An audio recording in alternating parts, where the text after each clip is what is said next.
Well, good morning, everyone. This is Commissioner Scar. Today is Tuesday, February 18th, 2025, and we'll call this meeting to order at 8 a.m. As a reminder, our call-in number is 1-971-254-3149, conference ID 866-914-607#. Before we get started, I'd like to remind everyone to mute their phone. You can do this by pressing *6. Please unmute yourself when called to speak, again pressing *6. It is very important for all others to remain muted. Thank you. Okay, we will start this with the Board of Commissioners roll call, and I will start by sharing that Paul is unable to join us this morning. So Commissioner Bell, are you with us? Good morning, I'm here. Good morning. Okay, so we will kick off as we always do with Adventist Health Tillamook. Eric, are you with us?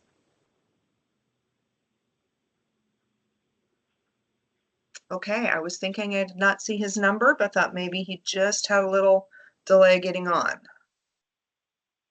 If he's able to make it, we'll circle back, but we'll keep rolling. How about the Coastal Caucus? Do I have either Senator Weber or Representative Javity this morning?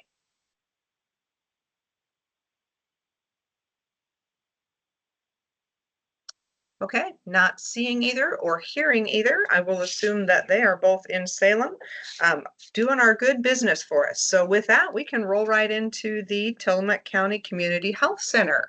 Do I have anyone with the Health Center with me today? This is going to be a quick call if we keep running through our list like this. Okay, not seeing or hearing from the Health Center. How about Nehalem Bay Health Center and Pharmacy?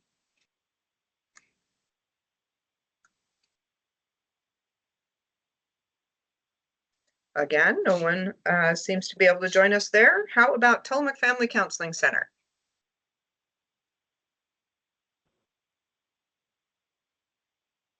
I think I see you, Frank. Good morning, Commissioner Scar.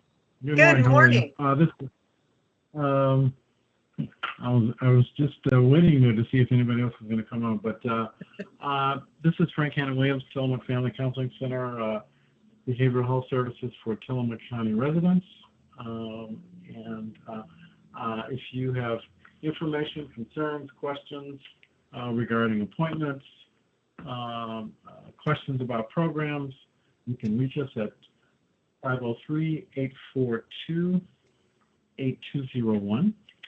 And I think what I wanted to share this morning is that we're just beginning to do our spring parenting series, and if anyone has any questions about that series, it is a virtual offering, and I'm just looking to see if I can get just a little. And if you have any questions about the series, it's supporting parents and being able to work with their family and getting some input, sometimes input from other parents and sometimes input from the leaders, and some skills around dealing with some of the challenges around communicating the things that parents want to be able to communicate to their kids. And if you have questions about the series, as it will be starting shortly, please give us a call, 503-842-8201. I don't have a whole lot more than that this morning, and we'll take any questions if anyone has any. Thank you, Frank. Appreciate that.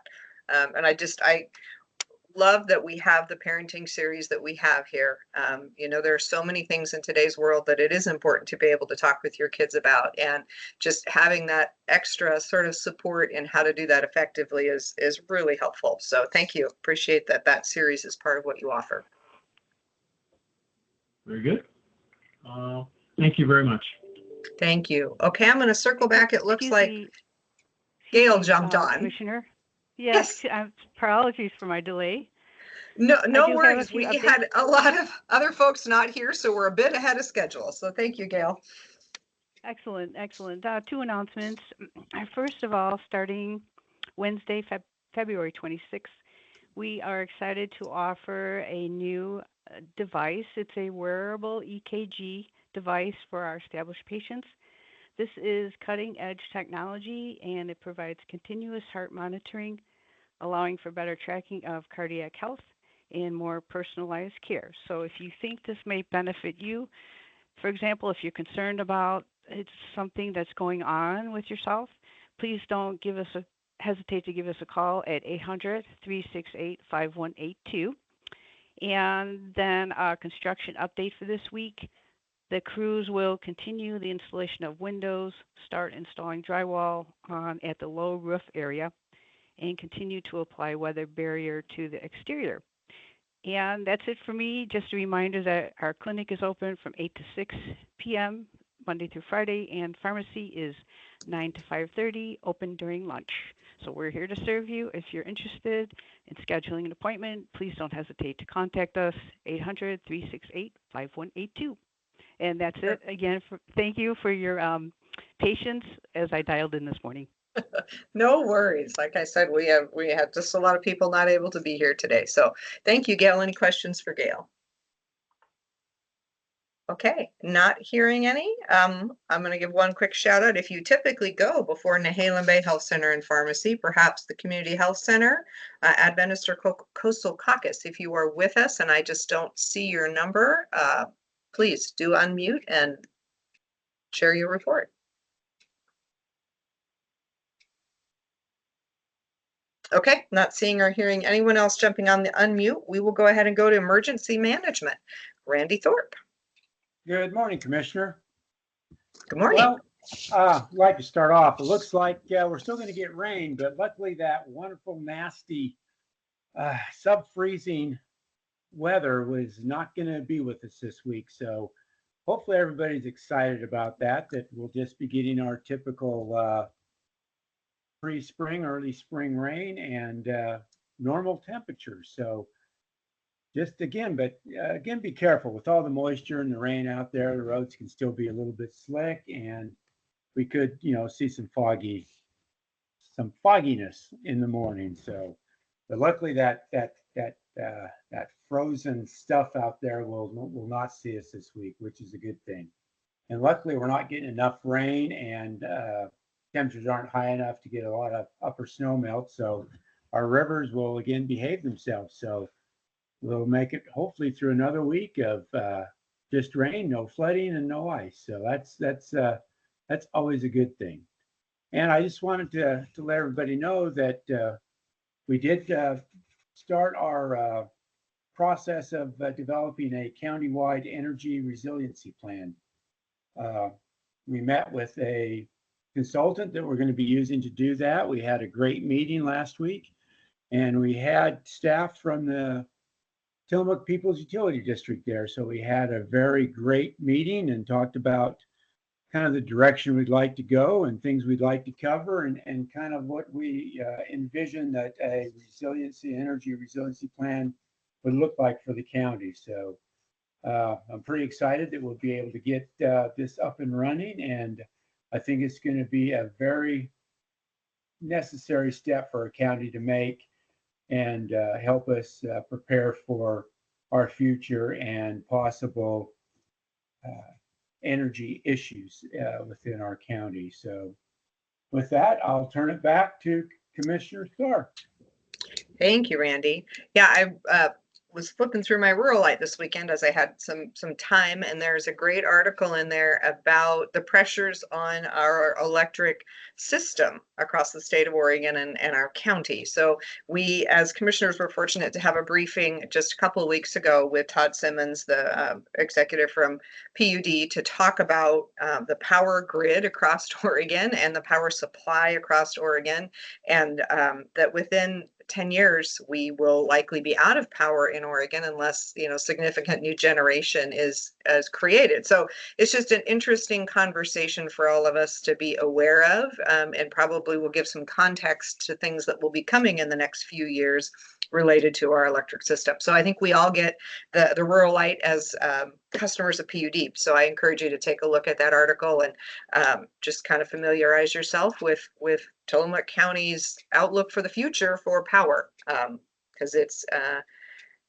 not really significantly different than the rest of Oregon. We're all going to be just looking at more expensive power and the need to generate more power as we grow as a state and as our industries grow. So I think the work that Randy, you're talking about is really important. It is specific to resiliency for Tillamook County and how do we provide power in the event of storms as well as this ongoing future.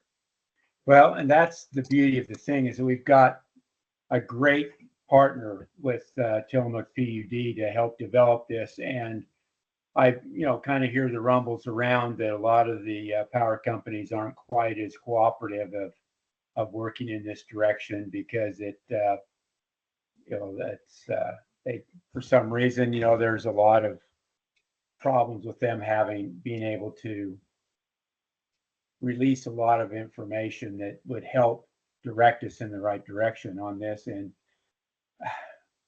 with our company here, they're so great. Like I say, they're 100% behind giving whatever they can to see this plan through and to really start looking at, like say, those hard questions that Todd has brought up. And so I'm really looking forward to getting this developed and working with Tillamook PUD and other cooperators here in the county to really be on the cutting edge and develop this plan. There's not a lot of counties that are doing it. They're all starting to try to jump on the bandwagon now, but to start with, there's very few. But I think everybody's starting to see that same thing statewide, that energy resilience is definitely something we need to consider. So hopefully we will get this this plan completed. We're on a timeline to have it done by this fall. So I really like that we'll be able to not have some plan that's going to take 2 to 3 to 4 years to complete. So I think we'll have a great plan going forward coming this fall. Perfect. Well, Randy, we'll look forward to having that presentation in front of the commissioners and probably at a meeting so we can make it available to everyone.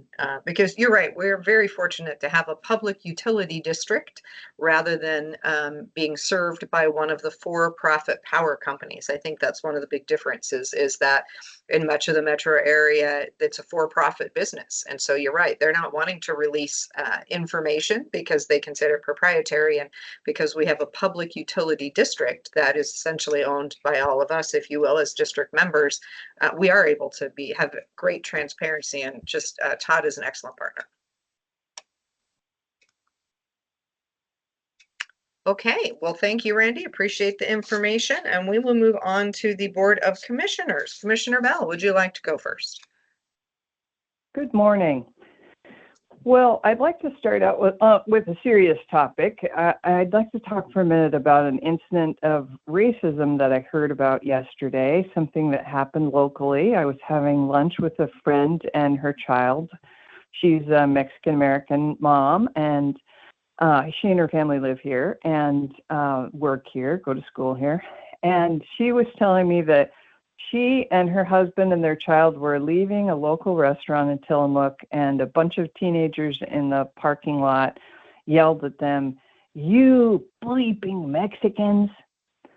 And so we talked through this incident, and it just made me heartsick for them and also for our community. She said, it's so disconcerting because she didn't know, the only thing to do is ignore it. She felt like it wouldn't be safe or smart to confront these kids, and she didn't know who they were, and I don't know who they were. They're somebody's teenagers.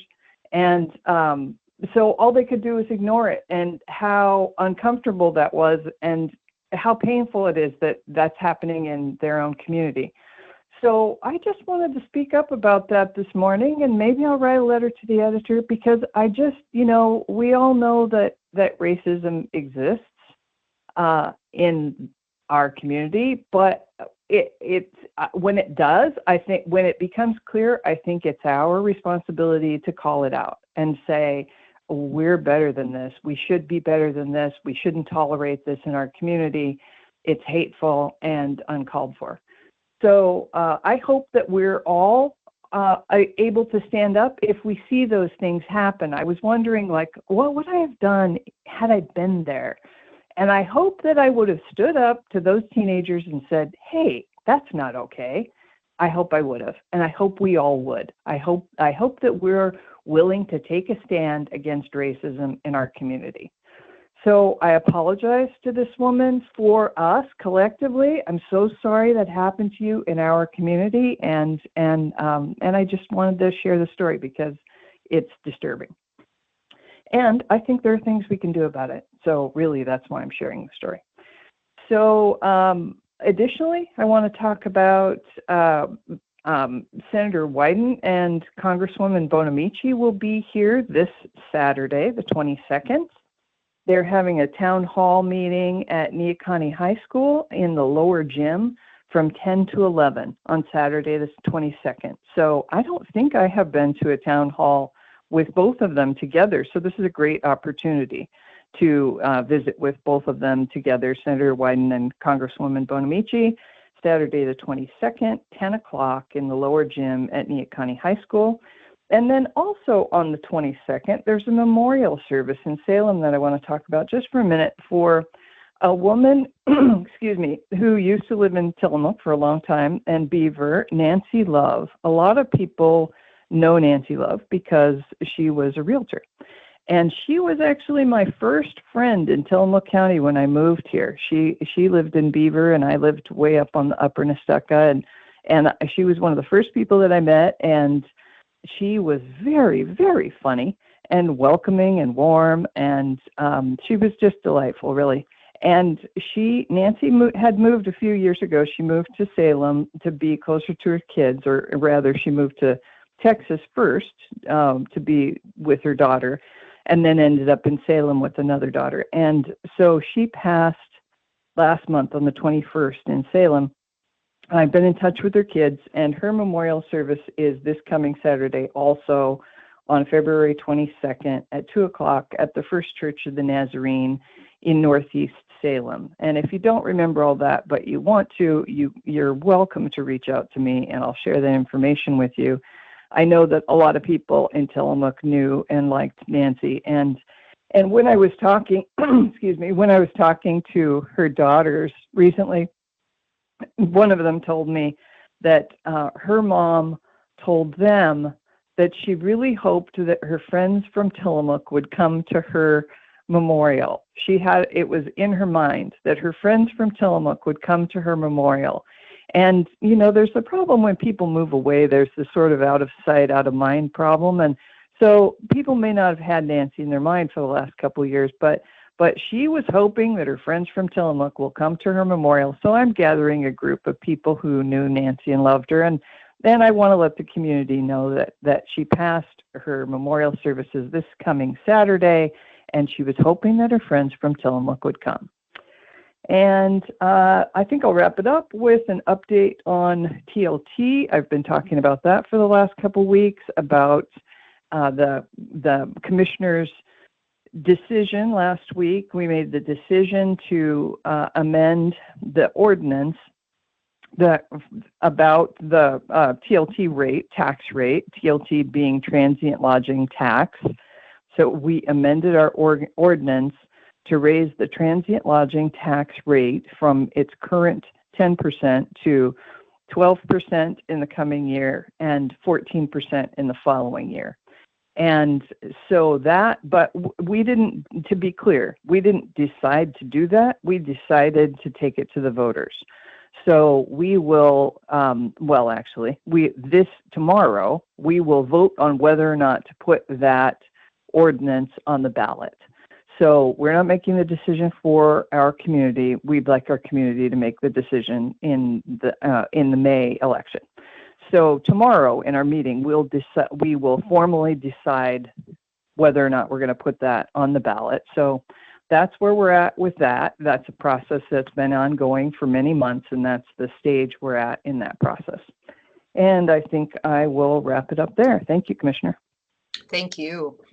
And thank you for bringing up, gosh, a whole bunch of things. The racism I share, Commissioner Bell, sadness that's happening in our community. I think it can be challenging and scary to think about how to interrupt. And I was just remembering training that I had about interrupting racism, and quickly did a search online because there are things that we can do as bystanders if we feel like we really want to step in. And I certainly hope that everyone in our community would step in. Our community is diverse. We have a significant population here of folks who are from all over Mexico and Central America that are part of our community, who are part of our schools and our neighborhoods and our workforce and our friends and our family. And I hope that we as a community will do better, as Commissioner Bell indicated. But a couple things you can do if you notice a situation, if you had perhaps been in the parking lot when this family was being harassed, things that you can do without having to go head to head with the folks who are doing it. As a person, particularly as a white person or a person of privilege, if you walk up and just start talking with the folks who are being harassed, to stand with them, to let folks in our community know that you're accepting of and friends with the people who are being harassed. That you can also directly talk to the person who's harassing if you feel comfortable to do that. But that's really important to know if that feels like a comfortable and safe situation. So, don't address it if it's not comfortable for you. And as Commissioner Bell said, there's now and there's later, as she was able to do in the later situation, to talk with her friends and just to share with them that she's really sorry that happened, and to ask if there's something she can do with that. And in her case, she is doing something. She's talking out today. She said she's going to put a letter in into the newspaper to the editor. There are ways that we can do this to show people in our community, our neighbors, our friends, and our family that we support them when we have folks who make poor choices around harassment. So thank you for bringing that up, Commissioner Bell. I think that's just super important. It's a conversation we need to be having. You're welcome. Thank you. Okay, Town Hall is coming up, as Commissioner Bell mentioned, and I got an email that said it's actually Merkley and Bonamici. So just FYI, if you were, I think we may have said that it was Wyden. So it's Merkley and Bonamici.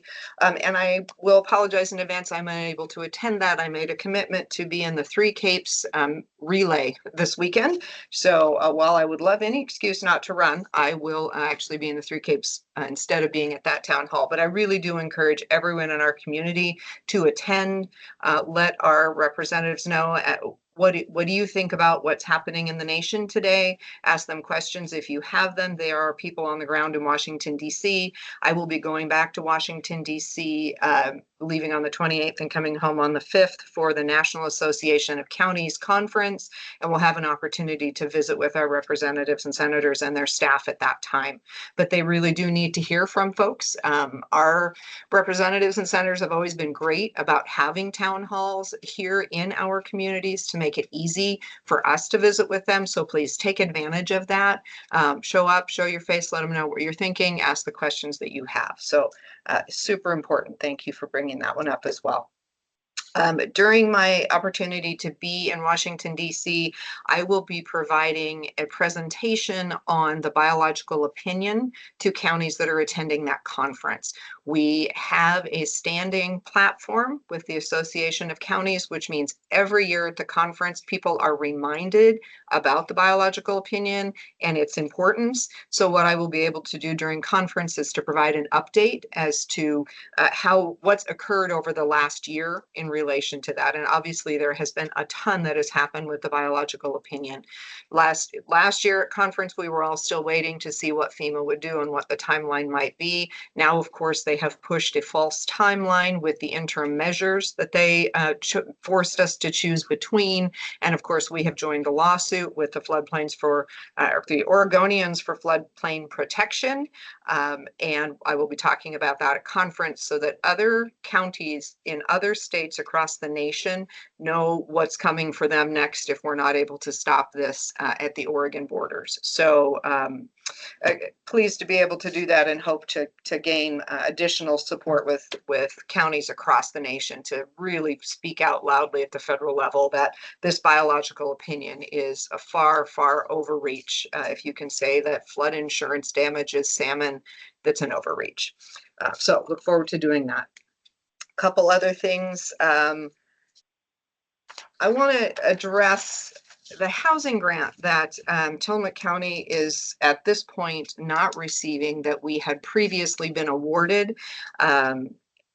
I think it's important with all of the things that are happening at the federal level. There's so much information out there, and it's hard to know what's real, what is somebody's concern versus what is something that's actually happening or actually happened. And so I want to share this because it has actually happened out of the current activities at the federal level. And I think it's important for us to understand locally what are the effects on the ground. And this one is in relation to a housing grant. So in July of 2024, the U.S. Environmental Protection Agency announced a $197 million grant to the state of Oregon's Department of Environmental Quality.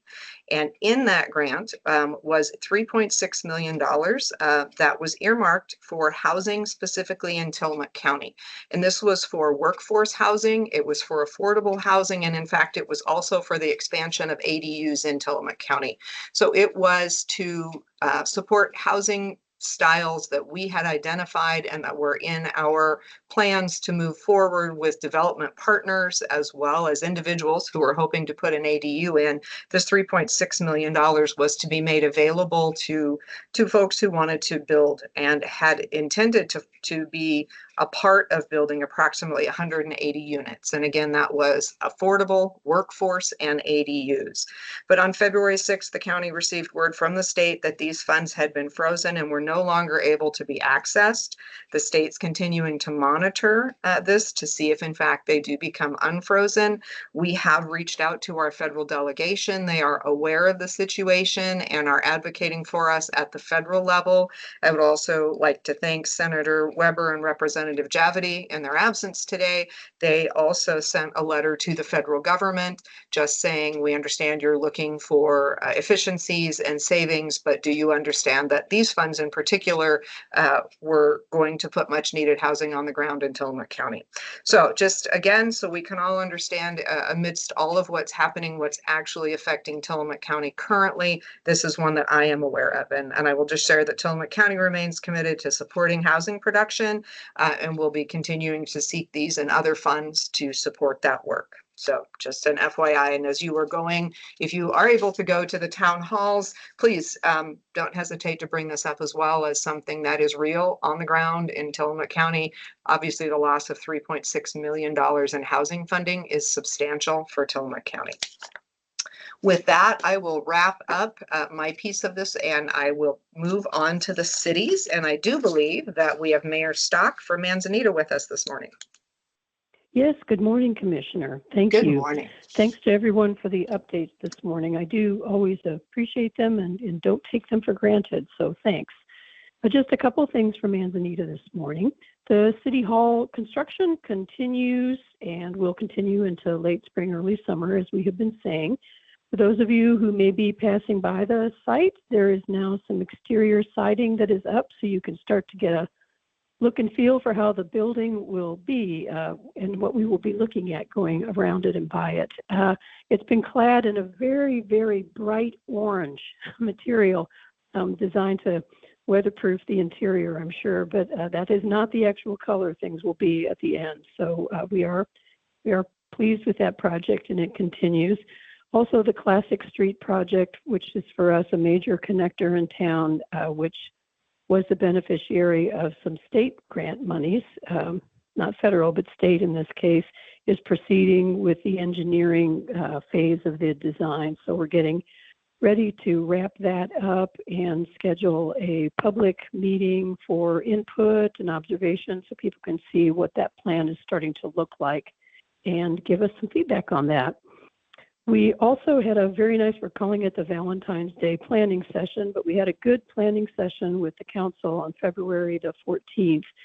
This was a chance for us to look at our goals for the year, some of which have been continuing now for 2 years in different forms as we've identified priorities for the city. That was a very good session and was glad to work with council and our city manager for that. And today we are meeting with the Comprehensive Planning Citizen Advisory Group. I've said several times throughout the last year on this call that Manzanita is redoing its comprehensive plan, which is decades old now. And we're doing it thoroughly and a couple of chapters at a time in the way that planning process is organized.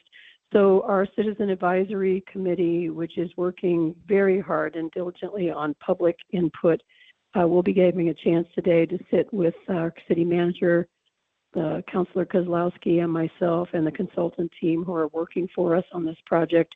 And we will be just evaluating where we are in the project, what we've been hearing, and then making our plans for the next community session, which we should be having sometime in March, and where I think we're close to getting a date for that. So thank you. I appreciate it. And I hope everyone has a good day. That's it from Manzanita. Thank you, Mayor. Okay, I just got a notice we're having connectivity issues. I'm not sure if that means people can't hear us at all, Deborah. Or does that mean that it's kind of in and out?